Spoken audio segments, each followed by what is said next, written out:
युवराज Dongre news, सत्य, स्पष्ट, निर्भीड.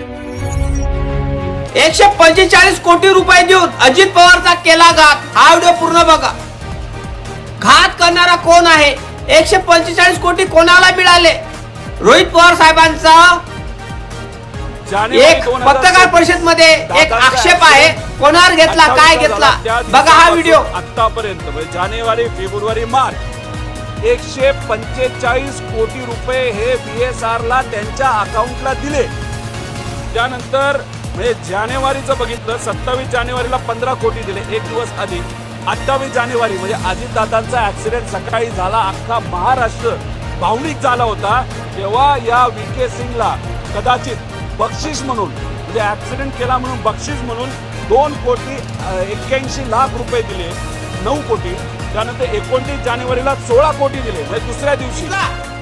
म्हणजे अजित दादाचा घात हा VSR कंपनीच्या मालकाने केला काय? तुम्ही कमेंट करून सांगा. घात करणारा VSR कंपनीचा मालक होय का? घात हा VSR कंपनीच्या मालकाने केला असेल का? काय वाटतं तुम्हाला? घात हा VSR कंपनीच्या मालकाने केला असेल तर मग घातवंत हा घात झाला कसा?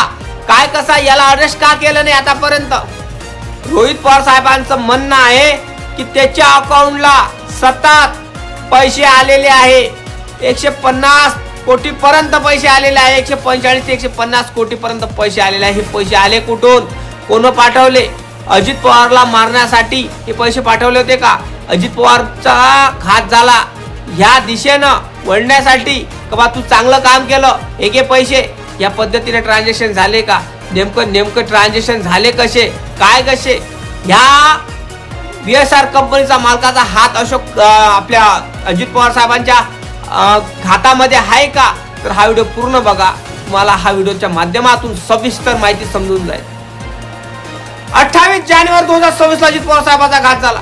घात करून अत्यंत 3 महिने झाले तरीही घात करण्याचा पत्ता नाही, आता नाही. पण रोहित पवार साहेबांनी खुलासा केला की त्यांच्या अकाउंटला कोणाच्या आपल्या VSR कंपनीच्या मालकाच्या अकाउंटला 145 कोटी रुपये झाले. हे 145 कोटी कुठून आले, काय आले हे अद्याप अजून माहित नाही. पण आले कसे, काय कसे हे सूत्राच्या आधारे माहित झालं.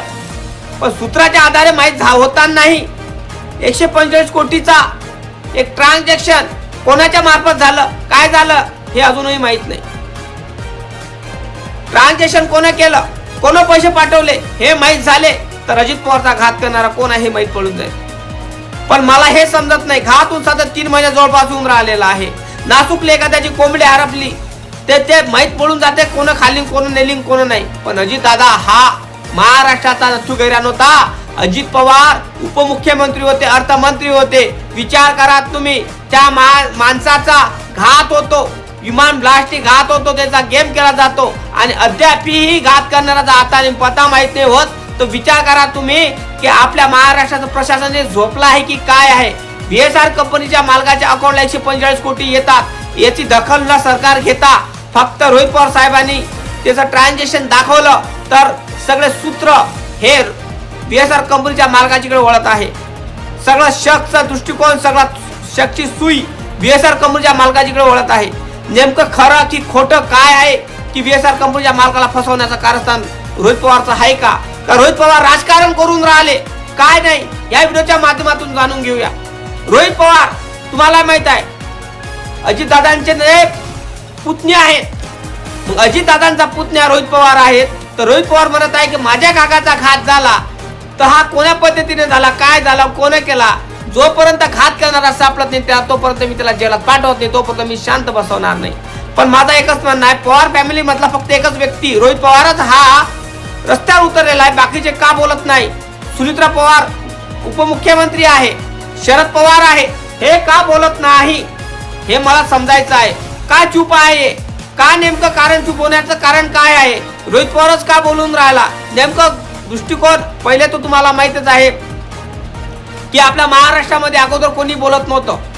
आपल्या महाराष्ट्रामध्ये अजित पवारचा कुठलाही कोणीही त्यांच्या हत्येमध्ये दखल घेतली नाही. त्यांचा घात झाला, अपघात होऊन राहिला, 3 महिने जवळपास झाले. त्यांचा घात कशा झाला, काय झाला, त्यांचा अपघात झाला अद्याप मालूम नाही. फक्त रोहित पवारने हे सगळं उघड आणलं आहे आणि जनतेच्या मार्फत जनतेला सांगून राहिले की घात कोण्या पद्धतीने झाला, त्यांचा अपघात नाही, त्यांचा घात झाला आणि कोणी केला काय आणि तिच्या मागं कोणा लोकांचे कारस्थान आहे, कोणा लोकांनी कांड केले आहे अजितदादाच्या घातामागं आणि किती मंत्री आहे, किती संत्री आहे, सगळे लोक त्यांचं उघडीस करण्याचं कारस्थान आपल्या रोहित पवार साहेबांचं आहे. पण आता एक नवीनच खुलासा झालेला आहे 145 कोटीचा आणि 145 कोटी देऊन अजित पवारचा घात केला असेल का? 145 कोटी हे कोण पाठवले असणार? घात करण्याच्या मागे काय नेमकं कारण काय?